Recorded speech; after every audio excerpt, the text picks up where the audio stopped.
Kai di antara orang yang pertama tahu hasrat adik untuk jadi penyanyi? Actually kita orang semua dah berang nak menyanyi. Termasuklah saya. Saya pun tak expect saya jadi seorang kemah sekarang ini. Dan tiba-tiba adik pula dah jadi Kira Bahar. Saya pun support saja, tapi saya tak sepak. Saya akan sepak kalau kau pangai. Itu. Betul, ya. Untuk Kira Bahar macam Kai sendiri pun banyak nasihat untuk dia. Kadang-kadang dia ada down juga. Kadang orang kata tu. Cakap kata kau kena relax lah. Benda-benda takkan lari lah punya daripada daripada kecaman-kecaman orang, kata-kata orang. Kadang-kadang memanglah kita rasa macam kita down, tapi down sekejap je sebab kita manusia. Kita bukan sempurna. Perasaan down tu biasa, tapi lepas tu kita kena bangkit stronger. Cantik kita lah bangkit stronger. Itulah dinamakan kisah seorang biduan. Yes. Nak bagi kita dekat Kak Linda sikit lah. Okay. Tadi kita saya pasal arwah mak. Ada satu lagu favourite dia. Okay. Lagu favourite dia lagu Kak Linda.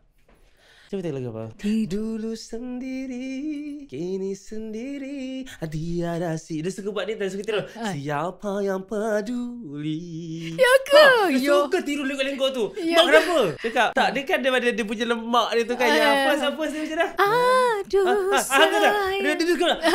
Aduh sayang. Mak kenapa macam tu? Dia suka tengok Kak Linda buat macam tu. Ya ke ya? Kita tu kan muzik video time malam-malam kan. Ya. Hayulah benda tu kan macam tu kan. Saya rasa macam saya dekat sebelah Kak Linda sekarang ni. Kisah Kak Abai sayang nombor 1. Kisah Kak Abai sayang tak lagi pasang kan dekat muzik video tu kan. Ada satu scene tu dia tengah nak makan. Nak tengah makan? Nak makan something. Dia tak pakai sudu. Pakai sendok. Sendok orang terkacau aku lah. Apa sah kau pakai benda ni? Tak perasan. Tengah-tengah nyanyi lalat kat sini. Ya ke? Benda tu keluar kabut. Sumpah keluar kabut. Sangat keluar kabut. Itu gelagat itu orang. Tapi seronok. Tapi rasa je seronok. Itu sesuai dia gelagat. Tak. Kalau tak sedap Bahar.